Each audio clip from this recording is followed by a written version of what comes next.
Hey guys, Dr. Tim here from Pop University, spinning off of the shoulder lecture for structure and function and talking about mobility of the shoulder in this little lab assignment. So something you guys can start working on this week is soft tissue structures that could be restricting your overhead position or causing shoulder restriction and irritation in general.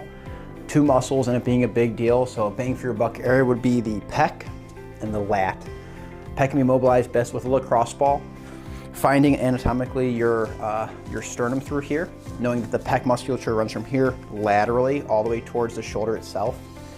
You always want to operate in a way where you're with the fibers. So what I would do is I would scan initially, going side to side and up and down. When I find a restriction, I'll simply pin down pressure, go two-hand pressure and roll from medial to lateral, always traveling with the fibers. When I find a restriction, I'll simply oscillate there, side to side, never up and down, which would be more of a cross-friction pattern, and look to find that area that's tender and make it less sensitive. You consider it successful in terms of your mobilization if you can make it less tender.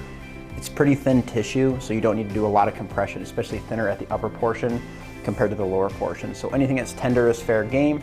The more mobile the pec becomes, unless you find those adhesions in the pec, will open up your overhead position, whether it's with pressing or a snatch, or just feeling open when you're running. So that would be a great one to add in. Number two would be for the lat.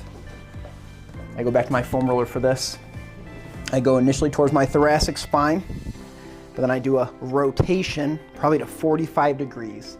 In this 45-degree angle, the lat tissue runs all the way to your lumbar fascia and travels up and attaches to the front of the shoulder. It can restrict motion.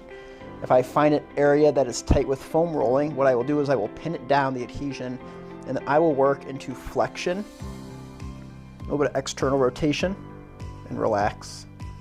Flexion, a little bit of external rotation, and relax. That is taking it from its extension, internally rotated position to the opposite position of the muscle. So I will simply pin down anything in my lat, and there's multiple spots. It's a big muscle, there's gonna be multiple spots.